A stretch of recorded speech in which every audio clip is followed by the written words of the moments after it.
एक समय की बात है जब सृष्टि की रचना अपने चरम पर थी। देवता, ऋषि और समस्त लोग अपनी अपनी मर्यादाओं का पालन करते हुए ब्रह्मांड के संतुलन को बनाए रखने में लगे थे। उस समय सृष्टि के रचयिता ब्रह्मा और पालनकर्ता भगवान विष्णु के बीच यह प्रश्न उठा कि इस सृष्टि में सबसे महान कौन है। प्रारंभ में यह केवल एक साधारण चर्चा थी, किंतु धीरे धीरे वह विवाद का रूप लेने लगी। ब्रह्मा ने कहा कि उन्होंने समस्त प्राणियों, लोकों और वेदों की रचना की है, इसलिए उनसे बड़ा कोई नहीं हो सकता। दूसरी ओर भगवान विष्णु ने विनम्रता से कहा कि सृष्टि का पालन करना भी उतना ही आवश्यक है जितना उसकी रचना करना। दोनों अपने अपने तर्क प्रस्तुत कर रहे थे, किंतु किसी निष्कर्ष पर नहीं पहुंच पा रहे थे। देवताओं और ऋषियों के मन में भी यह प्रश्न उठने लगा कि इस विवाद का अंत कैसे होगा। तभी समस्त दिशाओं में एक अद्भुत प्रकाश फैल गया और ऐसा प्रतीत हुआ मानो स्वयं अनंत सत्य प्रकट होने वाला हो। अचानक ब्रह्मांड के मध्य एक अनंत अग्निस्तंभ प्रकट हुआ। उसका न आदि दिखाई देता था और न अंत। उसकी ज्वालाएं करोड़ों सूर्यों के समान तेजस्वी थीं, किंतु उनमें किसी प्रकार की दाहकता नहीं थी। देवता भय और आश्चर्य से कांप उठे। ब्रह्मा और विष्णु दोनों उस दिव्य ज्योति को देखकर स्तब्ध रह गए। तभी आकाशवाणी हुई कि जो इस अग्निस्तंभ का आदि या अंत खोज लेगा, वही वास्तव में महान कहलाएगा। भगवान विष्णु ने तुरंत वराह का रूप धारण किया और उस स्तंभ का आधार खोजने के लिए पाताल की ओर प्रस्थान किया। वहीं ब्रह्मा हंस का रूप धारण कर उसकी ऊंचाई नापने के लिए आकाश की ओर उड़ चले। दोनों ने अनगिनत वर्षों तक प्रयास किया, परंतु उस दिव्य स्तंभ का अंत कहीं दिखाई नहीं दिया। यह अग्निस्तंभ वास्तव में भगवान शिव का अनंत स्वरूप था, जिसे किसी भी देवता की शक्ति से मापा नहीं जा सकता था। भगवान विष्णु अत्यंत लंबे प्रयास के बाद यह समझ गए कि यह कोई साधारण शक्ति नहीं, बल्कि स्वयं महादेव का अनंत स्वरूप है। उन्होंने अपनी खोज रोक दी और विनम्रतापूर्वक वापस लौट आए। उन्होंने स्वीकार किया कि वे उस ज्योति का अंत नहीं खोज सके। उनके हृदय में अहंकार का स्थान श्रद्धा ने ले लिया। दूसरी ओर ब्रह्मा भी ऊपर उड़ते उड़ते थक चुके थे, किंतु उनके मन का अहंकार उन्हें सत्य स्वीकार करने नहीं दे रहा था।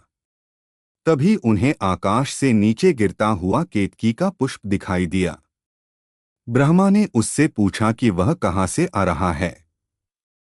केतकी ने बताया कि वह उस दिव्य ज्योति के ऊपरी भाग से बहुत समय पहले गिरा था और तब से नीचे ही आ रहा है। यह सुनकर ब्रह्मा के मन में एक छलपूर्ण विचार उत्पन्न हुआ। उन्होंने केतकी से कहा कि वह उनके साथ चलकर यह झूठी गवाही दे दे कि ब्रह्मा उस ज्योति के शीर्ष तक पहुंच गए थे। केतकी पुष्प पहले तो संकोच में पड़ा, क्योंकि वह जानता था कि असत्य बोलना धर्म के विरुद्ध है। लेकिन ब्रह्मा के आग्रह और प्रभाव में आकर उसने झूठी गवाही देने के लिए सहमति दे दी। जब दोनों वापस लौटे तो भगवान विष्णु ने विनम्रतापूर्वक स्वीकार किया कि वे उस दिव्य स्तंभ का अंत नहीं खोज सके। किंतु ब्रह्मा ने गर्व से घोषणा की कि वे उसकी चोटी तक पहुंच गए थे और केतकी पुष्प इसका प्रमाण है। जैसे ही यह असत्य वचन ब्रह्मांड में गूंजा, अग्निस्तंभ के भीतर से एक भयंकर गर्जना सुनाई दी। समस्त दिशाएं कांप उठीं, पर्वत थरथराने लगे, समुद्र में विशाल लहरें उठने लगीं और देवताओं के मुख पर भय स्पष्ट दिखाई देने लगा। उस क्षण स्वयं भगवान शिव उस अग्निस्तंभ से प्रकट हुए। उनके नेत्रों में अपार तेज था और उनके मुखमंडल पर धर्म की रक्षा का दृढ़ संकल्प स्पष्ट दिखाई देता था। महादेव ने पहले भगवान विष्णु की ओर देखा। उन्होंने विष्णु की सत्यनिष्ठा और विनम्रता की प्रशंसा की, क्योंकि उन्होंने असफल होने पर भी असत्य का सहारा नहीं लिया था। इसके बाद उनकी दृष्टि ब्रह्मा पर पड़ी। ब्रह्मा का अहंकार और झूठ देखकर शिव का रौद्र रूप जागृत हो उठा। उन्होंने कहा कि ज्ञान और सृष्टि की रचना का अधिकार तभी सार्थक है जब उसके साथ सत्य और विनम्रता भी हो। जो स्वयं को सबसे बड़ा सिद्ध करने के लिए असत्य का सहारा ले, वह अपने पद का सम्मान खो देता है। शिव का स्वर इतना प्रचंड था कि समस्त लोकों में कंपन होने लगा। देवताओं ने पहले कभी महादेव का ऐसा रौद्र रूप नहीं देखा था। सभी हाथ जोड़कर खड़े हो गए और किसी को भी आगे बढ़ने का साहस नहीं हुआ। तभी भगवान शिव की भ्रिकुटी से एक अत्यंत विकराल, तेजस्वी और प्रचंड पुरुष प्रकट हुआ। उसका वर्ण घने वर्षामेघ के समान श्याम था।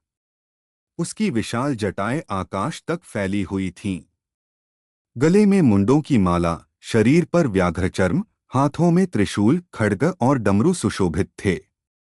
उसकी आंखों से अग्नि की ज्वालाएं निकल रही थीं और उसके मुख से ऐसी गर्जना हो रही थी जिससे तीनों लोग कांप उठे। उसके प्रकट होते ही समय जैसे ठहर गया। देवताओं ने अनुभव किया कि यह कोई साधारण शक्ति नहीं, बल्कि स्वयं महादेव के क्रोध और न्याय का साकार रूप है। भगवान शिव ने उसे आदेश दिया कि वह धर्म की स्थापना करे और अहंकार का अंत करे। यही दिव्य स्वरूप आगे चलकर काल भैरव के नाम से प्रसिद्ध हुआ। काल भैरव ने महादेव को प्रणाम किया और बिना एक क्षण की भी देरी किए ब्रह्मा की ओर बढ़ चले। उनके प्रत्येक कदम के साथ पृथ्वी कांपने लगी। उनके चारों ओर भयंकर अग्नि का प्रकाश फैल गया। ब्रह्मा ने पहली बार अपने भीतर भय का अनुभव किया। उन्हें समझ आने लगा कि उन्होंने असत्य बोलकर बहुत बड़ा अपराध किया है। किंतु अब बहुत देर हो चुकी थी। काल भैरव का क्रोध केवल दंड देने के लिए नहीं, बल्कि धर्म की रक्षा के लिए प्रकट हुआ था। देवताओं की आंखें उस अद्भुत दृश्य पर टिकी थीं। किसी को भी यह अनुमान नहीं था कि आगे क्या होने वाला है। जैसे ही काल भैरव ब्रह्मा के समीप पहुंचे, उन्होंने अपनी दिव्य शक्ति से ब्रह्मा के पांचवें सिर को अलग कर दिया। वह सिर अहंकार, असत्य और अभिमान का प्रतीक बन चुका था। पांचवां सिर पृथ्वी पर गिरते ही समस्त ब्रह्मांड में एक गहरी शांति छा गई। ऐसा लगा मानो सत्य ने असत्य पर विजय प्राप्त कर ली हो। ब्रह्मा का अहंकार उसी क्षण समाप्त हो गया। उन्होंने कांपते हुए भगवान शिव के समक्ष सिर झुका दिया और अपने अपराध के लिए क्षमा मांगी। भगवान विष्णु सहित सभी देवताओं ने महादेव की इस न्यायपूर्ण लीला को प्रणाम किया। उसी समय भगवान शिव ने केतकी पुष्प को भी असत्य का साथ देने के कारण शाप दिया कि वह उनकी पूजा में स्वीकार नहीं किया जाएगा। यद्यपि काल भैरव ने महादेव की आज्ञा का पालन किया था, फिर भी ब्रह्मा का सिर काटना ब्रह्महत्या के समान माना गया। जैसे ही उन्होंने वह कृत्य किया, ब्रह्मा का कटा हुआ सिर उनके हाथ से चिपक गया। लाख प्रयास करने पर भी वह अलग नहीं हुआ। उसी क्षण ब्रह्महत्या का पाप एक भयंकर स्त्री के रूप में प्रकट हुआ और काल भैरव के पीछे पीछे चलने लगा। यह दृश्य अत्यंत रहस्यमय था। स्वयं देवता भी समझ नहीं पा रहे थे कि महादेव के आदेश का पालन करने वाले काल भैरव को यह दंड क्यों मिला। लेकिन भगवान शिव जानते थे कि संसार को कर्म और धर्म का सबसे बड़ा संदेश इसी लीला के माध्यम से देना आवश्यक था। महादेव ने काल भैरव से कहा कि अब उन्हें समस्त लोकों में भ्रमण करना होगा और भिक्षाटन करते हुए उस पाप से मुक्ति प्राप्त करनी होगी। यह केवल दंड नहीं था, बल्कि समस्त सृष्टि के लिए एक महान शिक्षा थी कि धर्म की स्थापना करने वाला भी कर्म के नियमों का सम्मान करता है। काल भैरव ने बिना किसी प्रश्न के भगवान शिव की आज्ञा स्वीकार कर ली। उन्होंने ब्रह्मा का कपाल अपने हाथ में धारण किया और समस्त लोकों की यात्रा पर निकल पड़े। देवता, ऋषि और सिद्ध पुरुष उनके इस अद्भुत त्याग और आज्ञापालन को देखकर नतमस्तक हो गए। इस प्रकार काल भैरव की वह महान यात्रा प्रारंभ हुई जिसने आगे चलकर उन्हें काशी के कोतवाल, धर्म के रक्षक और समय के अधिपति के रूप में स्थापित किया। ब्रह्मा का पांचवां सिर काटने की घटना केवल दंड की कथा नहीं थी, बल्कि यह संदेश थी कि अहंकार चाहे कितना भी बड़ा क्यों न हो, सत्य और धर्म के सामने उसका अंत निश्चित है। वहीं से काल भैरव की अगली लीला आरंभ होती है, जिसमें वे ब्रह्महत्या के पाप से मुक्ति पाने के लिए समस्त तीर्थों की यात्रा करते हैं और अंततः एक ऐसे पवित्र स्थान पर पहुंचते हैं जहां उनकी नीति सदा के लिए बदल जाती है। काल भैरव ने भगवान शिव की आज्ञा को अपने जीवन का सर्वोच्च धर्म मानकर बिना किसी प्रश्न के स्वीकार कर लिया। उनके हाथ में ब्रह्मा का कटा हुआ कपाल चिपका हुआ था, जो किसी भी प्रकार अलग नहीं हो रहा था। उसी कपाल को भिक्षा पात्र बनाकर वे समस्त लोकों में भ्रमण करने लगे। उनके पीछे ब्रह्महत्या का पाप एक विकराल स्त्री के रूप में चलता रहता था। उसका स्वर इतना भयानक था कि जहां भी वह पहुंचती, वहां का वातावरण भय और सन्नाटे से भर जाता। देवता, ऋषि और मनुष्य सभी यह दृश्य देखकर आश्चर्यचकित हो जाते। उन्हें समझ नहीं आता था कि स्वयं भगवान शिव के अंश और उनके आदेश का पालन करने वाले काल भैरव को इतना कठोर तप क्यों करना पड़ रहा है। किंतु यह लीला संसार को कर्म और धर्म का अटल नियम सिखाने के लिए थी। भगवान शिव चाहते थे कि आने वाले युगों में कोई भी यह न समझे कि शक्ति, पद या दिव्यता कर्मफल से ऊपर है। काल भैरव प्रत्येक नगर, प्रत्येक वन, प्रत्येक पर्वत और प्रत्येक तीर्थ में जाते, किंतु उनके हाथ से वह कपाल अलग नहीं होता था और न ही ब्रह्महत्या का पाप उनका पीछा छोड़ता था। उनके मुख पर न क्रोध था, न शिकायत, केवल अपने आराध्य की आज्ञा का पालन करने का अटल संकल्प था। सबसे पहले काल भैरव देवलोक पहुंचे। इंद्र सहित समस्त देवताओं ने उनका आदरपूर्वक स्वागत किया।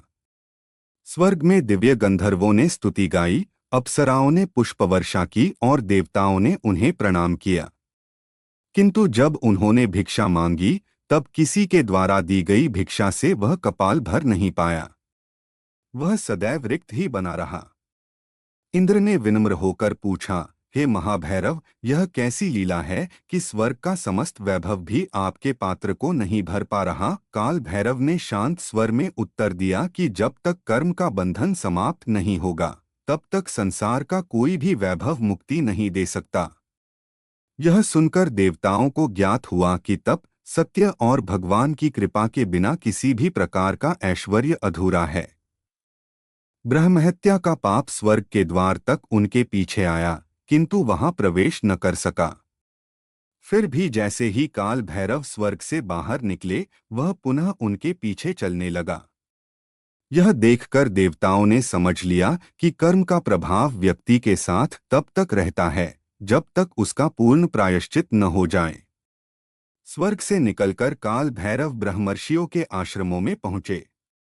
उन्होंने महान तपस्वियों, सिद्ध योगियों और वेदों के ज्ञाताओं से भिक्षा मांगी। सभी ऋषियों ने उन्हें पहचान लिया और श्रद्धा से उनके चरणों में झुक गए। उन्होंने फल, अन्न, जल और तप का पुण्य अर्पित किया, किंतु ब्रह्मा का कपाल फिर भी रिक्त रहा। ऋषियों ने आश्चर्य से पूछा, हे शिवस्वरूप, ऐसा कौन सा पाप है जिसे इतने पुण्य भी समाप्त नहीं कर पा रहे। तब काल भैरव ने कहा, जब तक भगवान स्वयं मुक्ति का मार्ग न दिखाए, तब तक संसार का कोई भी साधन पूर्ण नहीं होता। यह वचन सुनकर समस्त ऋषि ध्यान में लीन हो गए। उन्होंने अनुभव किया कि काल भैरव केवल दंड नहीं भोग रहे, बल्कि समस्त संसार को धर्म का गूढ़ रहस्य समझा रहे हैं। उस दिन से ऋषियों ने अपने शिष्यों को यह शिक्षा देना प्रारंभ किया कि अहंकार सबसे बड़ा पाप है और सत्य ही सबसे बड़ा तप है। काल भैरव इसके बाद पृथ्वी के समस्त प्रसिद्ध तीर्थों की यात्रा करने लगे। वे पवित्र नदियों के तट पर गए, हिमालय की गुफाओं में पहुंचे, घने वनों में तप करने वाले योगियों से मिले और समुद्र तटों पर स्थित प्राचीन देवालयों में भगवान का स्मरण किया। प्रत्येक स्थान पर लोग उन्हें भिक्षा देते, उनके चरण धोते और उनका आशीर्वाद प्राप्त करते, किंतु उनके हाथ का कपाल वैसा ही बना रहता। अनेक स्थानों पर लोगों ने उनके रौद्र स्वरूप को देखकर भय महसूस किया, लेकिन जैसे ही उन्होंने उनके नेत्रों में करुणा देखी, उनका भय श्रद्धा में बदल गया। काल भैरव जहां जहां गए, वहां धर्म, अनुशासन और सत्य का संदेश छोड़ते गए। उन्होंने लोगों को समझाया कि समय किसी के लिए नहीं रुकता। जो व्यक्ति धर्म का पालन करता है, समय स्वयं उसका रक्षक बन जाता है, और जो अधर्म करता है, वही समय उसके विनाश का कारण बनता है।